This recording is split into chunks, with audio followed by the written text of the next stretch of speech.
Yes, welcome to BPM with our Stalio. And I got my special guest today, Mr. Gahrey Ovalle. That's Gary with a H.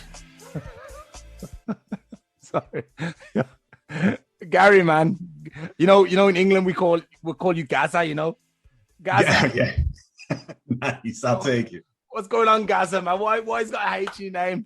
You got an H and an E too much. Yeah, it's the fancy, right? My parents wanted me to be fancy. That's all it is. Actually, saying that, what is your heritage? Because like I looked at your pictures and I was like, okay, it could be Maui, it could be I don't know, some Mexican. Yes, Indian. I have a really good mix, right? Really good mix. So my father is from the Caribbean, Dominican Republic.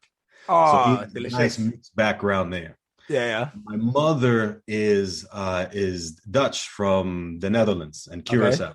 So I have a lot of family, a lot of German and Dutch root, and into the Caribbean as well, into Curacao. And then from there, they found their way to the United States. Mm-hmm. Oh, man, that's awesome, man. That's awesome. So, wait, you just mentioned stuff like you speak loads of languages, man. What are you speaking?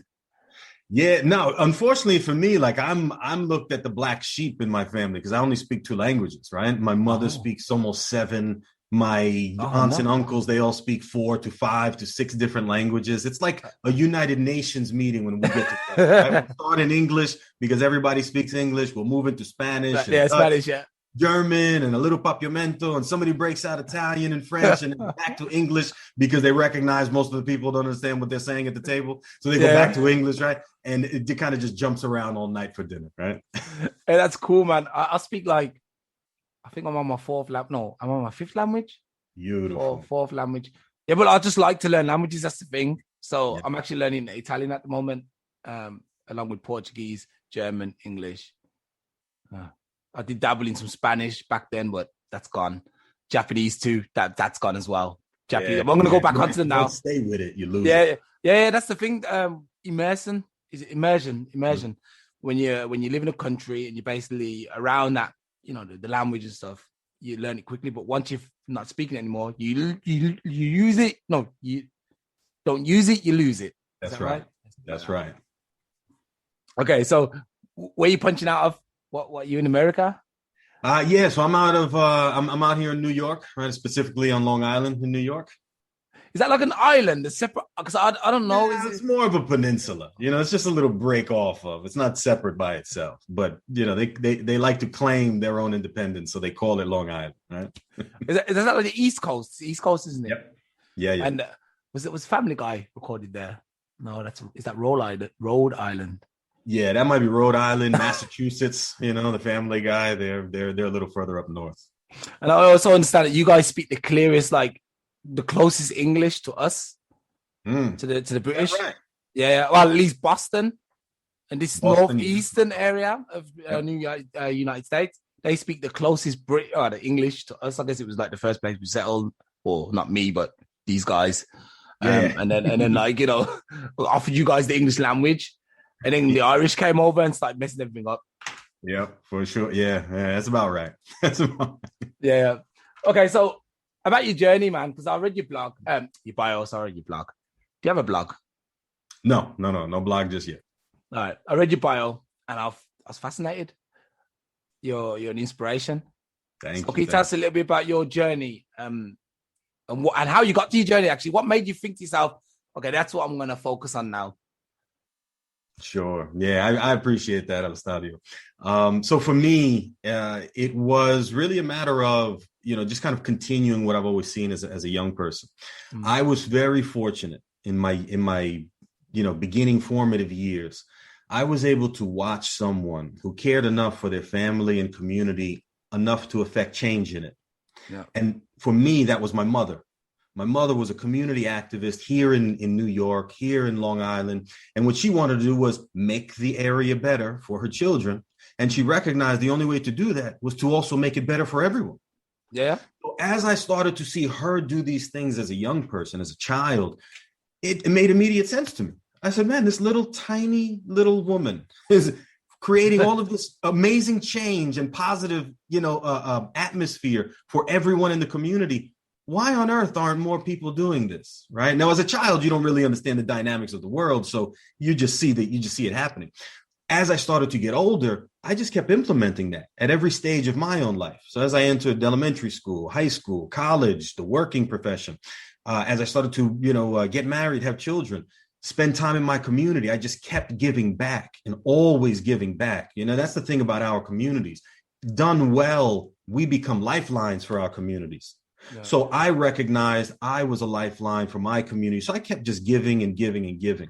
And like I was telling you earlier before we came on, my children have just graduated university. I am free. Congratulations. Finally, right? So time and energy have come back to me. Not my money, because I'm still paying for their education. Yeah, of course. But time and money have come back to me.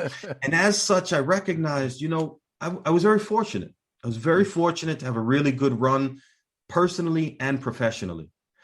And I was thinking, why aren't more people having these same results?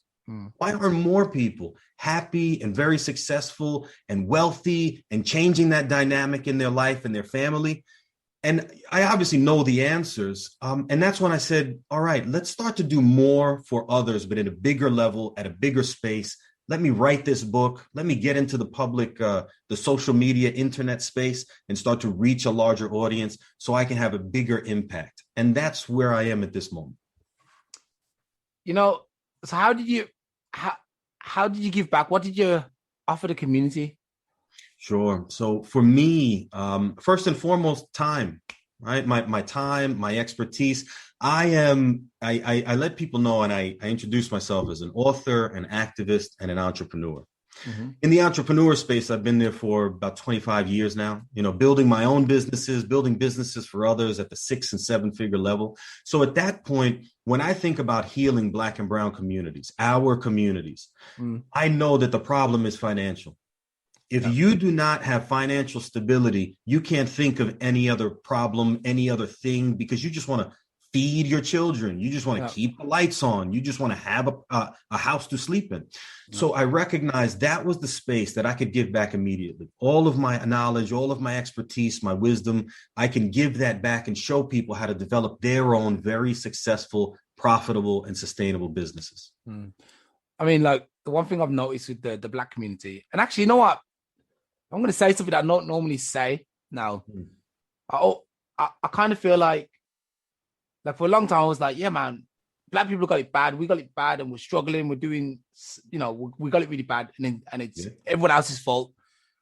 I start to lean towards the idea that it's our own fault. And that's not like me, because normally I'm like, no, we're the victims. Because I just started studying at university. And there's a couple of guys in there, obviously, from our background. And their attitudes, I'm like, and I had to quickly jump in and say, hey, guys, listen, this is a chance, man. Take the chance. But the attitude they had was like, oh, what am I doing here? I got better things to do. I was like, you actually don't.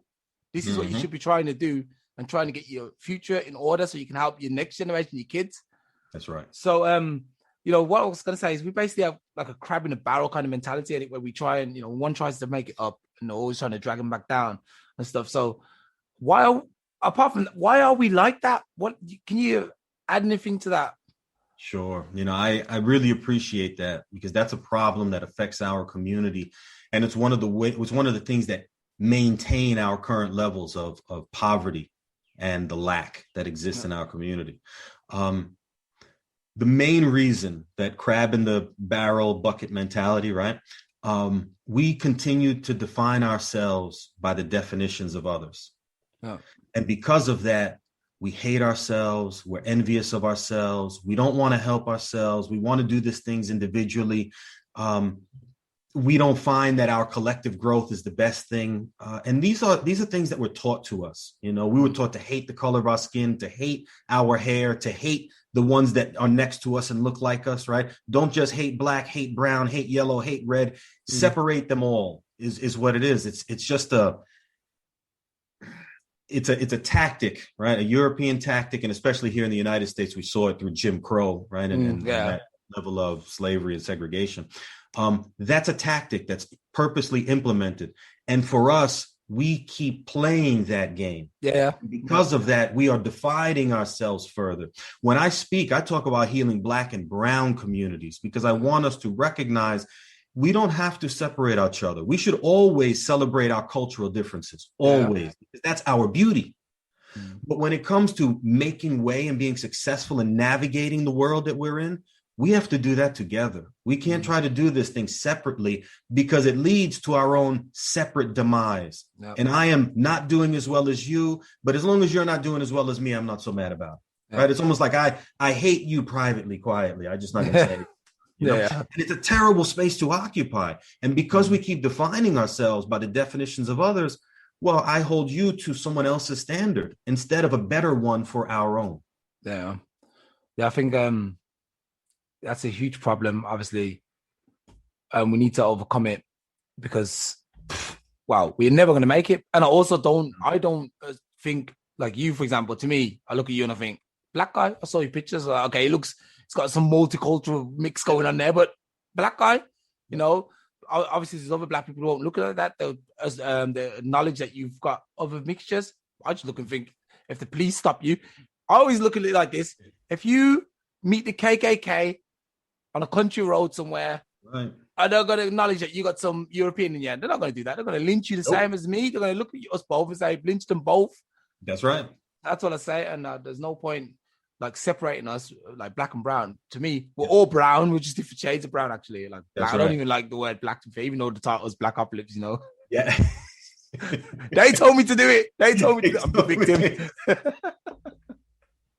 You know, but when we start to recognize that, you know what, you're right.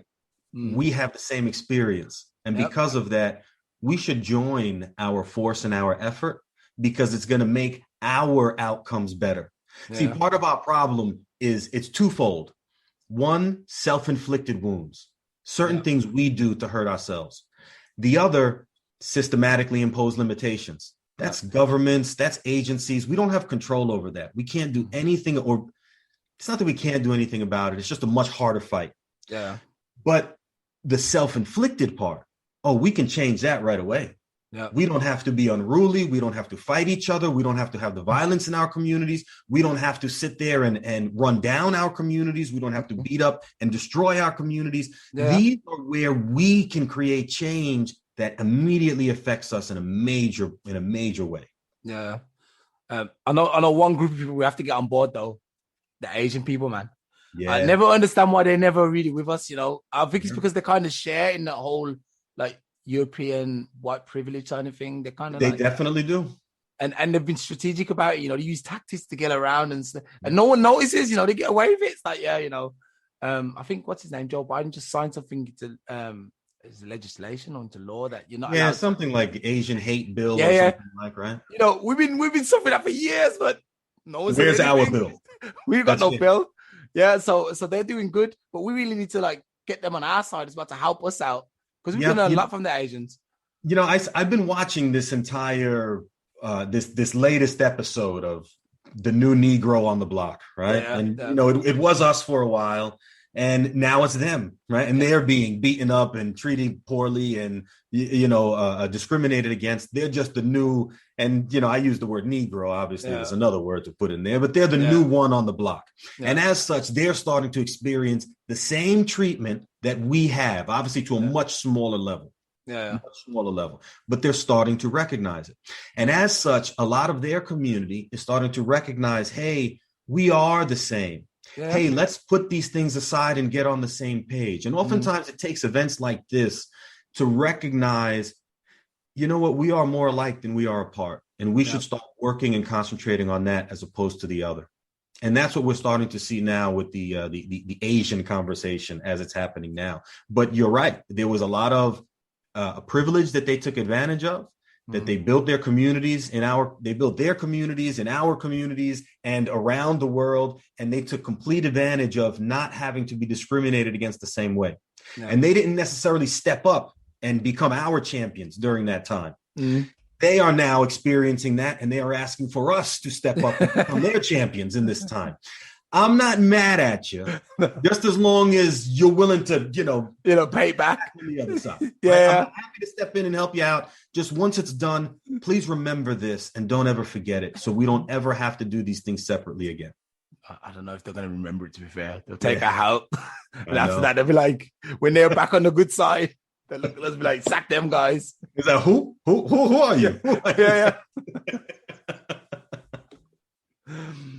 Okay, so I see that. I understand that one of your main topics is to help women of color.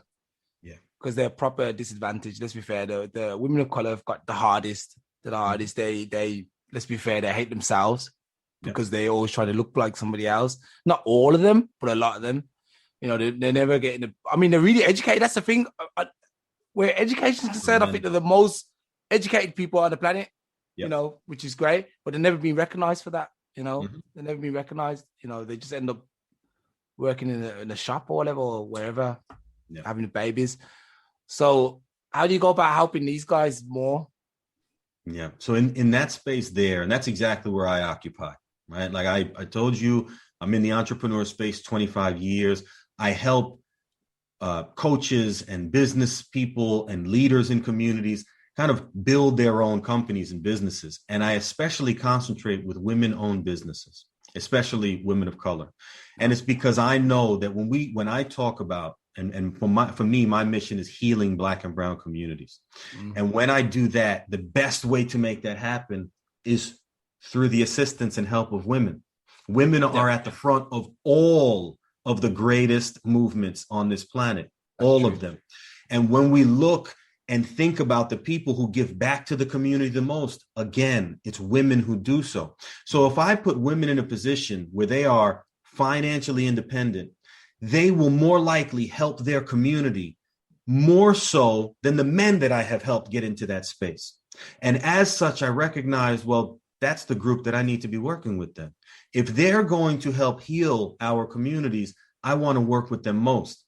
In my book, I had mentioned it, I think it's in the last chapter, right? Where have our Black leaders gone? I mentioned that women will heal the world because they have given birth to it.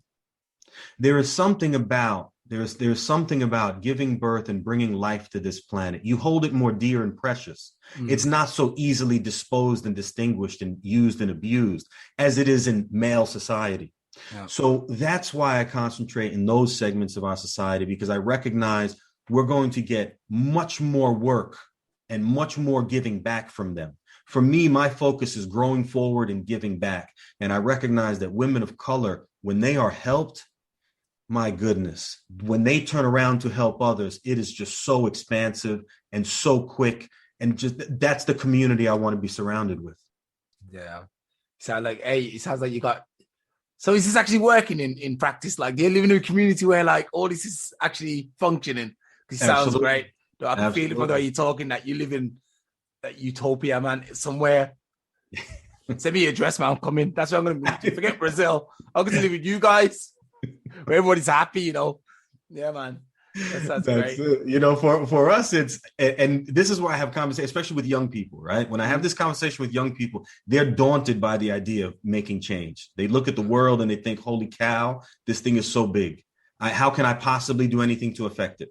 And I remind them gently. I think of my mother, this little tiny woman, creating change, bossing people around, making lives better for everyone, right? Yeah. And I tell them, listen, don't change the world. Change your world, and watch everything start to reverberate out of that. You will like a tuning fork. You will shake, and your message will go out to the world, and it will draw your people back to you. It's unbelievable when you get into that space. So just change your world. The world will take care of itself. Wait there. You get more sunlight. That was a great speech, but I want to know when the sun comes in because it's cold out there. I know, and this is why we must work in our communities. Sure. I am meeting up with you on a regular basis. We are feeding each other, supporting each other, and when we separate, we're going to take that same energy and feed and support those people who are around us. It's just that simple. And as long as we make it as simple as possible, because life is as simple or as complicated as we make it. I choose simplicity because I recognize that simplicity is the ultimate sophistication. And in that space, my goodness, we can do so much with so little. Yeah. Yeah. You know what? Now you say that simplicity. There was a few years ago, I was telling my wife and I was like, look, we need to get rid of all that stuff.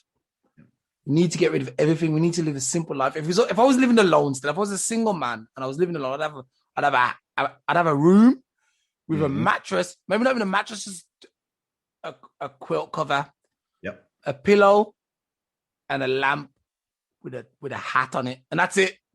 I would have nothing else, and that's simplicity. But I feel like you're free. Then it's like I'm free here, So I don't know. That's my idea. That's what I think. I prefer it. You take a look at that picture on the wall. I had that commissioned by a local artist here, as a patron of the arts, right? You give back to communities and they'll give back to you. I asked her to make me something minimalist in design because it's who and what I am. She created something so simple just from our conversation. And that's exactly right for me, right? Just simplicity, easy. I don't need a lot, very simple. For us, it's a landscape of us, a lot of black and brown bodies hanging out, getting ready to take over the world. But that's fine, right? But that's what it is, right? Nice, easy, simple. I prefer that level. It makes things so much easier to understand and then execute. Yeah, I tell you what I get from that picture. I feel like if you move your head slightly to the right, now I see one guy who looks like he's just turned away from giving something to the next guy, who's giving it to the next guy in the middle. At least two guys are giving him whatever he needs to get, and then it continues all the way along. That's what I see. People giving. That's it. It's a great picture. That's it. And this is just us in our atmosphere, talking, building, growing, just like we're doing now. Yeah. What do you think about like entertainers who seem to get out of the race and then just completely forget about everybody or everything they left behind? What do you think about that? Yeah, I find that to be some of my greatest disappointment. When I think about our communities and the ways in which we can build and grow. Athletes and entertainers, they are in a space and they own a platform from which they can speak and reach the world. Yep. And if they only took the time to do that responsibly, if they only took the time to group together, like they have the resource already, so that's not a problem for them. If they just took the time to get together and have these conversations that have a bigger impact and then exert their influence on the market as a whole, our lives become exponentially better. We don't see that enough. We see that in bits and pieces, a group here, a group there, 2 or 3 guys here, 2 or 3, women there, but not quite enough. If we start to see that collective movement, because that's where we excel, right? That's where we have been allowed to excel. I'll put it that way. We excel across all boards. But in the athletic space and the entertainment space, when we're given opportunity, we own that space. We run it. Look across sports and you see us completely taking it over. As soon as they opened up entertainment, you start to see more and more of us taking it over the same way. So this is one of our powers. This is one of the ways in which we can seriously benefit our community. I'm hoping that more athletes, and I'm already seeing it, right? I absolutely see more athletes being more responsible, more entertainers being more responsible about what they say and how they portray themselves. But we need to do that much more across the board, right? Especially when we talk about our music and our music industry. We start to see some of the worst examples for our young people. Yeah, when we watch some of that and some of the information they're sharing. I'm not a big fan. I don't ever knock anyone's hustle, right? So if that's your thing and that's how you're making money and you're feeding your family, I'm happy for you. I wish you well. I just wish you didn't have to hurt us on the way up. Yeah. Right. That's how I feel about that. I'm hoping that they will do better. I have seen them do better over the years. I've been watching this game play out for a while now. And I'm pleasantly surprised and I'm happy about the movement we've made, the gains we've made. I'm looking to see something even more powerful. Yeah. I think we're at the cusp of something great. Because like I said, like you just said, pretty much, and these entertainers and like musicians, actors, they're superhuman in comparison to us. They can say one thing and it will drive and encourage so many people, you know. And I think that's one of the things that we suffer from as well in the Black and brown communities, is we don't have a lot of idols, and at least our idols in the wrong places, you know. Our favorite people are spitting the worst information to us, you know. Your average rapper, for example, who the kids seem to eat up their words, and you're like, oh no, don't follow that guy. He's talking, he's going to get you into more trouble. He's telling you to do things that are going to be bad for you in like the next 2 or 3 years. Don't listen. But they seem to like it. And that seems to push, it's pushed more, isn't it? It's on purpose to keep us down and stupid or whatever. Yep. So no, it's very intentional. We see it again when we talk about being defined by the definition of others. The music that we enjoy, it's really just a matter of the music that we're allowed to play and share with the world. Yeah. There's a lot of really good positive music out there that doesn't get the light of day because, you know, the industry owners don't allow it to get airtime. Sure. There's a lot of that happens. And because of that, we feel as though, you know, all right, we're stuck and pigeonholed in this one thing. We can only talk about making money, buying cars, the flashy things, women in derogatory terms and things like that. That's just what we're told. That's what we're allowed to say. We have to continue to develop platforms that allow us to have very free conversations and then start to build each other up in that space. And that's already happening. I'm excited to see where it's all going to go. Are you secretly building one? Yeah. Quietly, we are all making inroads to each other. We are creating a mighty network is what we're doing. It's great. Okay, so the phrase "go forward and give back." This is beautiful. Yeah. I like it. It says a lot in so few words. You also have another phrase which is like "say less and do more." Yeah, these are powerful. And when you think about it, a lot of our community or society today is basically like, how much can I make someone believe I'm making it? Like if you look at like Instagram, look at Instagram, yeah. You got all these chicks and all these guys in there taking pictures next to cars they don't own, in houses they don't live in, you know, with all these girls who don't like them, you know. And I'm like, what is this? I'm just like you say less.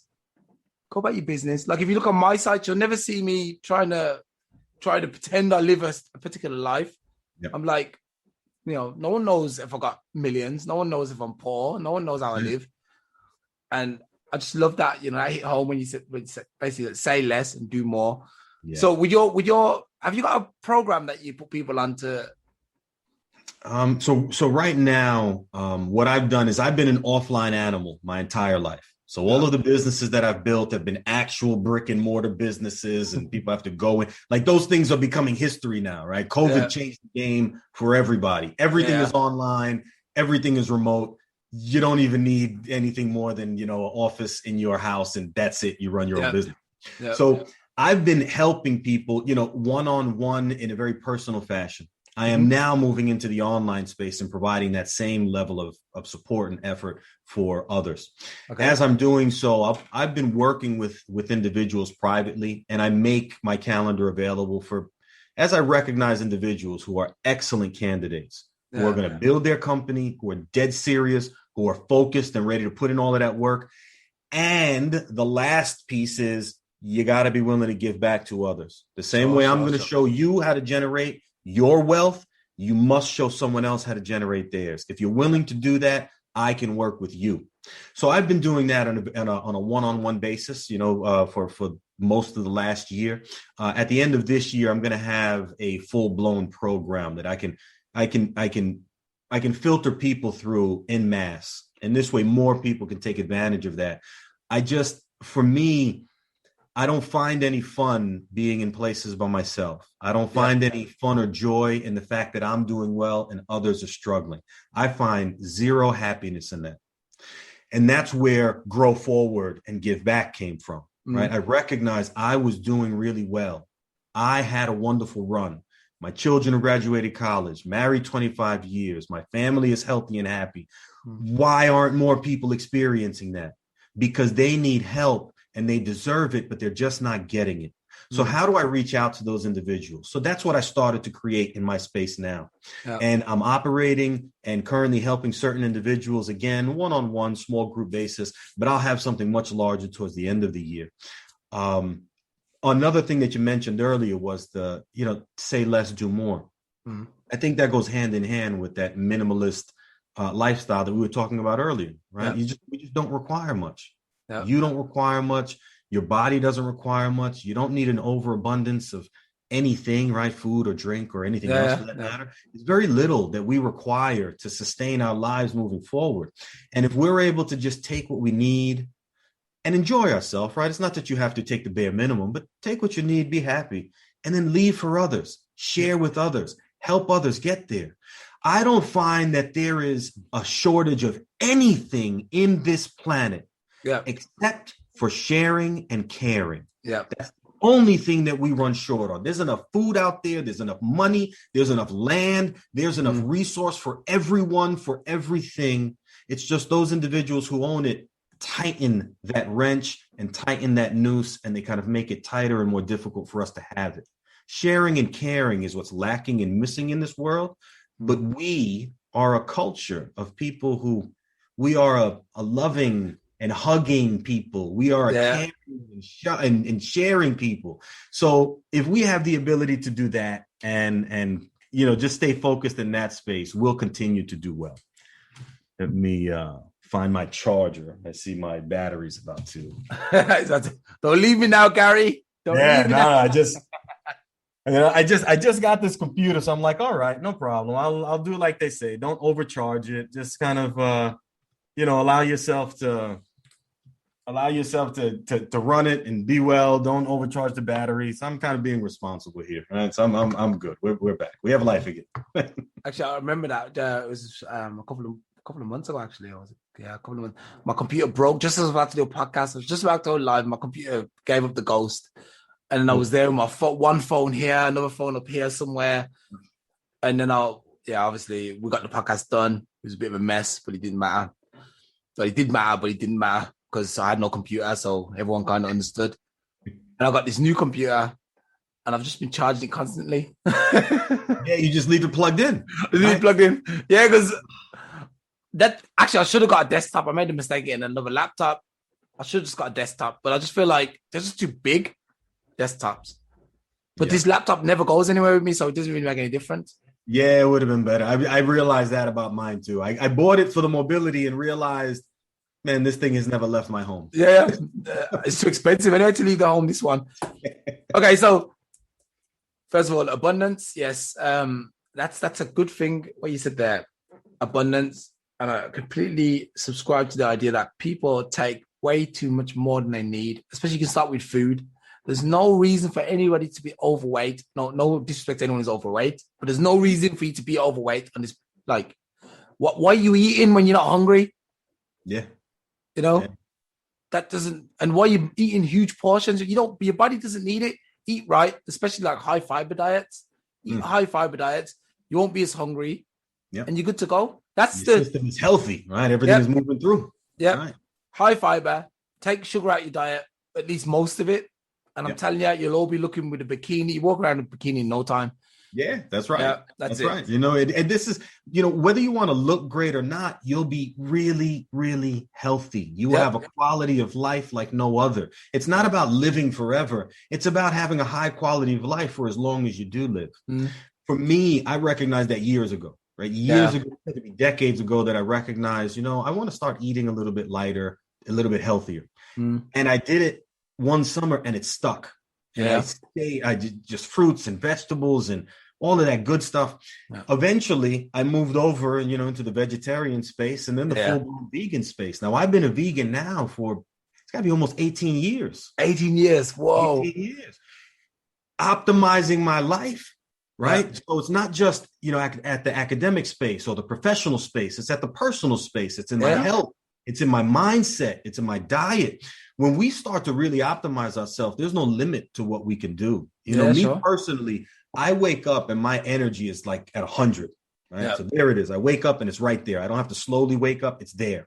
I go through my entire day. I go to sleep and it's still at 100, always at 100. I don't go through the dips, the highs and the lows of the day. I don't eat those things that kind of energize me now and drop me, make me tired later, right? Like I'm always feeding myself living healthy food. And as a result, my body reacts accordingly. Yep. What you put in is what you get out. And in terms of food and health and diet, my goodness, that's the next major revolution, by the way. And we're already in the midst of it. Yep. Vegetarianism and veganism. No. Huge for the planet. Absolutely huge for our own personal selves, for others, for the animals that we share this planet with, and the land itself, the land, air, and the sea. It doesn't have to be polluted as heavy as it's being now. Yep, sure. That's the next major revolution. That's it. Yeah, I think once you get rid of fossil fuels and everyone starts eating vegetarian and vegan diets, because I'm a vegetarian too. I've been a vegetarian for 10 years now. Awesome. 10 years. I was a vegan for 2 years, but I kept going to tough stick, man. I don't blame you. I kept going to Japan and Thailand and Brazil, and they were like, "Yo, we eat meat in this country. We don't have the luxury of declining any kind of food." I was like, "All right, I'll eat that." Yeah. I was just having this conversation with my brother, right? Like, what I do as much as I like it, as much as I really love it, it's a luxury.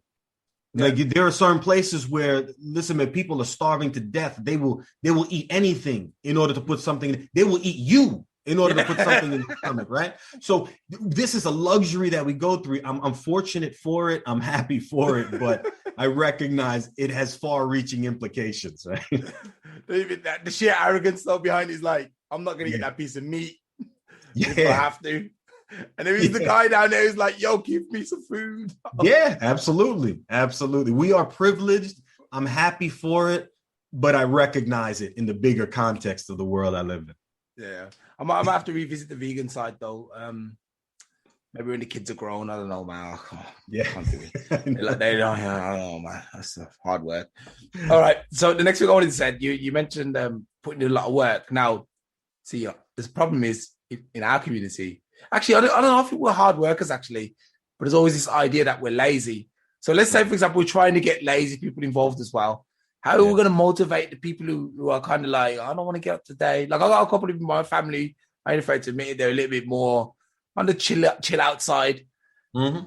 How do we motivate these people to come along and add their voice to the conversation? Yeah, I think like everything else, like, people respond to your actions and your representation. Yeah. So your example is going to be what drives them, even if not at first physically, mentally. They're going to be thinking and watching your example saying, wow, that's amazing what he's doing.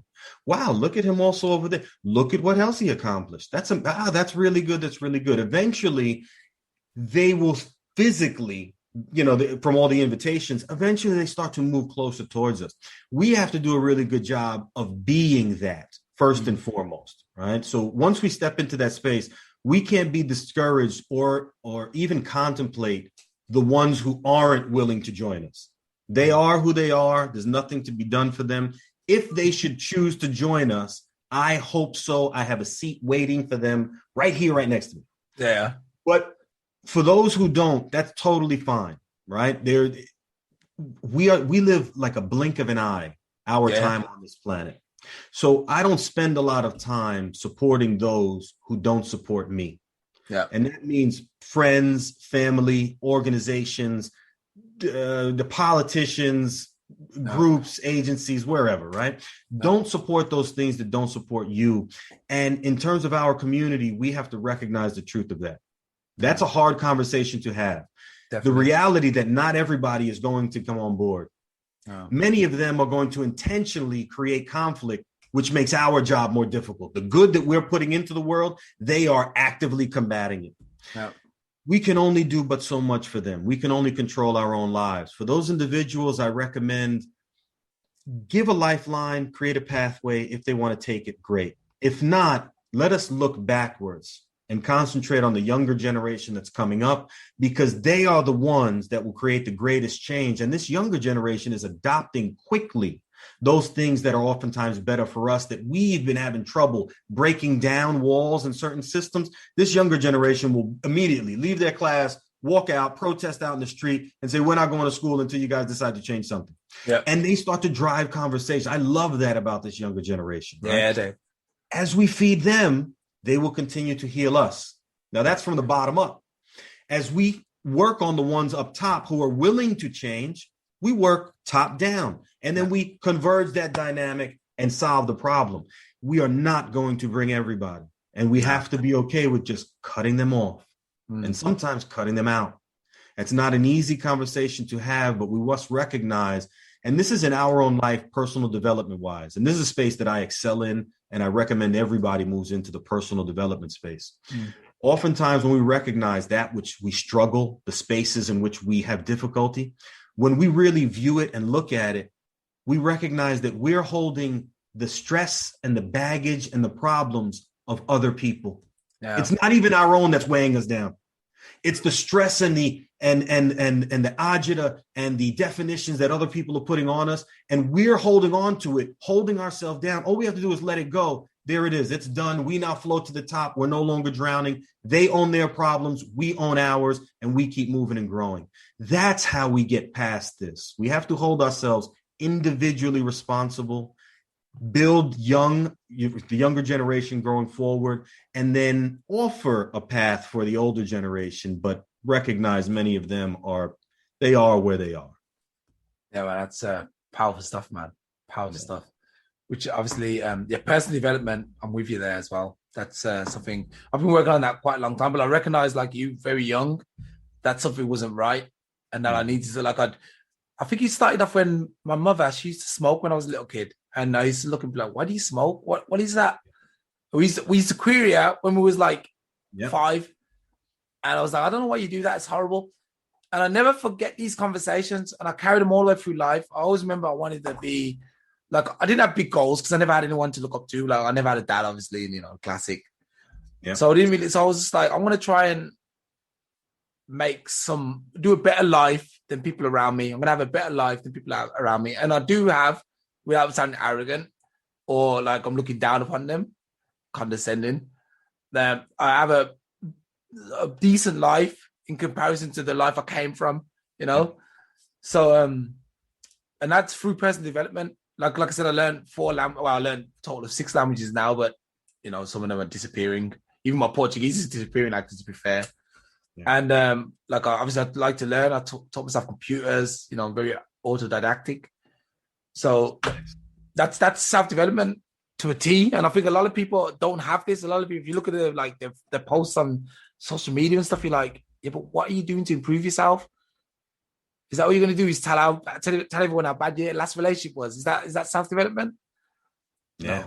No. For certain people, they consider it that way. Right? Yeah. They're sharing.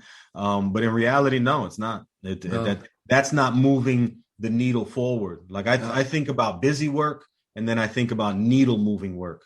Oh. And we keep ourselves busy with things that occupy us, keep us busy, but don't really create dynamic change in our life. Whereas when we're thinking and concentrating on 1 or 2 serious events, we go through the experience of it, and all of a sudden we come out and the outcomes are totally different.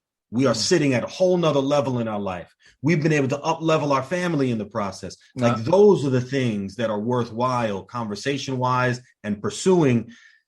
Those are the spaces we have to do a better job about holding each other accountable. Right. So I recognize you're growing in a certain space. I show up and hold you accountable so you keep growing there. But I don't waste your time keeping you busy with simpleton things that don't serve either one of us. Right. We have to hold each other accountable at the highest level for our growth. And that seems to be the word of the day, actually, even the month, it's accountability, because it seems like no one seems to be able to be accountable for anything. I didn't do it. It was this guy. It's everyone else's fault. Not your fault. Sure. And that's going back to what I said at the beginning of the show. I'm feeling like us Black people, and to extent brown people too, and everyone else in the groups, we're allowing ourselves to stay where we are now. And it's time for us to say, no, the opportunities are there. We got to take them. Yeah. If enough of us take them, no one can stop us. You That's know, right. 5 of us who take it, they can still keep us contained, but if we all take it, they'll have to be like, oh, we recognize they're doing well. No, we think about this for a minute. We define ourselves as being the minority in any particular government, in any particular country that we're in. Yep. In reality, when you look at the world as a whole, we are the overwhelming majority. Yeah. Overwhelming majority. And yet we define ourselves as the minority in the spaces we occupy. We have to define ourselves differently. We have to come up with the definitions. We have to decide what's in our best interest and not just what we're told to do. Yeah. Those are the problems. When I think about like generational problems, heredity and things that we pass on, I think the biggest problem there is bad habits. More so than anything else. What we pass on to the younger generation is bad habits that hurt them the greatest. It's not, my size and my shape and my skin color and all these other things. If my family is suffering from obesity, it's not because of the chromosome gene that's running around in my body. It's because of the poor eating habit that I have adopted, that I have taught my children to adopt, that they teach their children to adopt.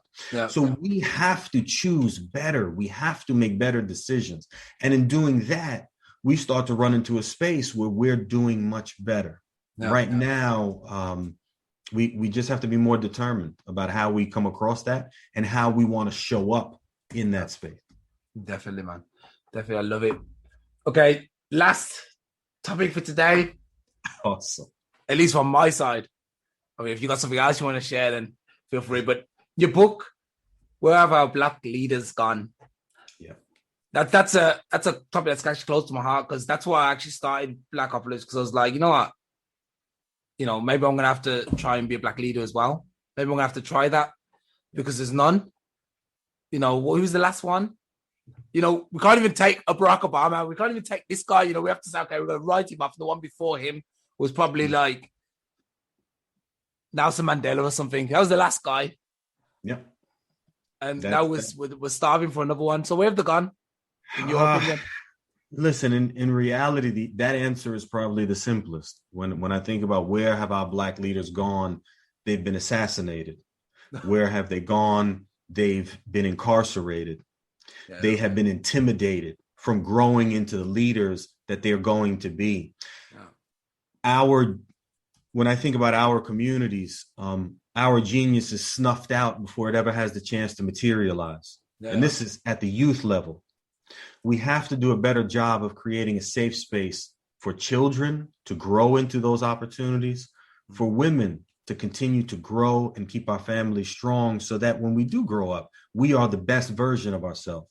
I feel that the best version of each one of us is when we recognize our strongest masculine and feminine traits, and then we exemplify them in every capacity, in every way. Our black leaders are exactly that, and we have to start adopting that and recognizing that and growing into that. We suffer from our own hand. We also suffer from the hands of others. We don't necessarily have the ability to change the systemic limitations that are imposed on us, but the self-inflicted wounds we do. And that's what Unjustified, Where Have Our Black Leaders Gone? That's what that conversation is about.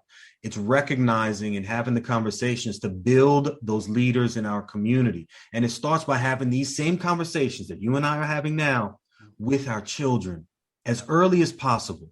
Now, you got to be appropriate when you talk to children. It has to be age appropriate. You can't speak to an 18-year-old and an 8-year-old in the same way. You just can't. They don't understand things the same way. But you can start those conversations with the 8-year-old, making them aware. And as they grow older, they can become more responsible. And they will eventually become the lifeline that begins to feed and heal the communities that we are growing from and out of. And that's where our black leaders are. That's where they have gone. And this is how we bring them back to the table. Yeah. I think we can start with the women. Yeah. The women's could be just the reason why I think women kind of fly under the radar. They're not quickly as assassinated as men, Yeah. They can work like underground. So we're going to make more female black leaders. Yeah. Maybe not so much Kamala Harris. Maybe not her. Mm-hmm. I don't know. She's a little bit suspect, Yeah. But maybe, I don't know. I don't know. Venus Williams. No, not Venus Williams. You know who's good actually? That woman Osaka, but then again, she doesn't like it in the public. Naomi. Yeah. Yeah, she's another great one. She's a wonderful example. Like when I think of her and I think of my daughter is 21 now. Yeah. She looks at her as she is winning her championships. And then when she speaks to the crowd and how thoughtful and caring she is in her language, my daughter sees the example, and then she mimics it. Yeah. Beautiful. Like that's exactly what we want. We want those examples for our children where they are now trending upwards with positive cycles instead of downwards with negative cycles. Cycles are good as long as they're moving in the right direction. We need to start creating more positive cycles in our community. And when we identify the leaders in our community, especially the women, that's where we start to heal ourselves. Because ultimately, the way we treat our women and children, that tells you a lot about society. And when we look at our society, we treat them terribly. We treat them like second and third class citizens, like things to be used and abused. That's a reflection of who we are. And we have to do better than that. And when I say we, I mean the men of this particular society. We are responsible for that narrative. We keep that dynamic in place, and we have every ability to change it. Yeah, man. So with my son, that's exactly what I did with him. I raised him where I don't allow him to tolerate those things that fall into the space of sexual harassment and sexual predation, like a predator, the rape culture that exists in our society. I made sure to have these conversations early with him so that he minimized it when he experienced it growing up through school. And then he never promoted that in his own life with his own relationships. No. That's the kind of world we live in. I can't change the world, but I have had the ability to change 3 generations in my time. I have changed mine. I have changed my children's, and I know because of their influence, I have changed their children. Yeah. Definitely, man. You're a great guy, man. I must admit, very impressed. Thank you, Anastasia. I appreciate it. I'll give you the floor. I don't know what you want to do. Is there anything else you want to add? Bless us with some great knowledge, something like a product you're promoting, anything great. Sure. So I'll share a couple things with you. One of the spaces in which I'm occupying now, just because it's timely. Yeah. I spend a lot of time in the social justice space, right? Okay. Social justice groups, initiatives, passing laws, especially here in New York. This legislative session, we've been able to pass 3 particular laws on the books. We're looking to get another 2, 3, or maybe 4 squeezed in before the session ends. Right now, we're talking about ending qualified immunity. Ending qualified immunity, that's the doctrine that law enforcement stands behind to say it's not my fault. I'm just performing my job. You can't hold me accountable. Mm-hmm. If we remove qualified immunity, they can finally be held accountable. They're not going to be paying the bill. The bill gets paid for by the government, the state, the agency, but the individual gets held accountable for his actions, and he or she can be removed. Mm-hmm. I'm currently working on bills and spaces like that with social justice groups on initiatives like that, because that's what changes the atmosphere in our communities. And if we have the ability to do that, now we start to create movement and opportunity for others. So for anyone listening, see where you can help. It doesn't have to be the biggest thing. It doesn't have to be the smallest. Just help. Offer your assistance and watch others grow because of your benefit, because of what you're contributing. This is how we grow forward and give back. And if everybody does that little bit, we will immediately start to see the difference in our communities, in our children, and more importantly, their happiness and the outcomes for them as they continue to navigate the world they're growing into. Yeah, man. That's great stuff, man. Great stuff. And definitely, like you said, we need to get the police accountability. These 2 words don't go together, but they need to start getting together. They must get linked, and because there's too many police doing stupid stuff, not just in America, Europe too. Everywhere else. So that's right. It's all born from a system of privilege. Yeah. Right. And very, very easily we understand the idea of white privilege because it's a conversation of topic that has been exhausted and continues to be spoken about. That's where this unaccountability in law enforcement is grown from their white privilege, making sure that they are able to escape judgment, escape accountability even when they commit wrongdoings. We have to stop it at the most simplest form for us to start healing and growing together as a nation, together as a country, together as a planet. Yeah, man. Okay, good. Then wait, I want to check it. I'm just checking your website quickly. You got a couple of books. Yeah, you write any more books or just one book? No, just so this one book is what I have out now. I am currently writing my second book. It's going to be ready for February next year. This one opens the door to some conversations very politely, amicably, right? Yeah. Digestibly, right? It's palatable. The next book is fire. The next book is heavy. It's a lot more science and data-based. It dives into the conversations that most people avoid. And those are the conversations we must have if we're willing to heal our communities. Definitely. All right, then. That's the end of the show. Can you let me know where we can find you? Give me your handles, Facebook. Yeah, I appreciate that. Like this, I always mess this up. Thank you so much for asking. Right. So you can find me at in the Instagram space at Gahrey Ovalle. I'll go ahead and spell that. Sounds fancy, looks fancy, but looks fancy. Just Gahrey, right?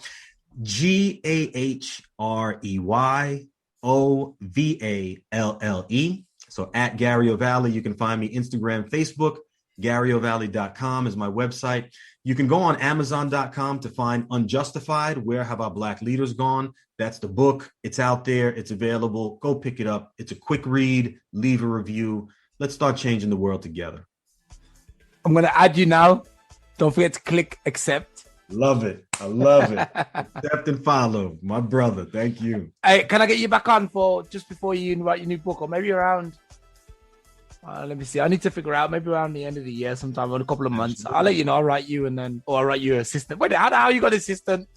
Thankfully, my publisher has someone that was able to do all of this legwork for me. I'm getting ready to slowly start picking up that myself, but thankfully, I had someone who can start that process. I need a publicist too. Send my details along. I need one. All right. Yo, Gahrey Ovalle, the man with a great name. Yes. We'll be talking again soon, yeah? Yes, sir. Astalio, thank you very much. I do appreciate it. And I can't wait to see you again. Yeah, man, for sure. See you later, man. Good night. Yes, sir. Peace.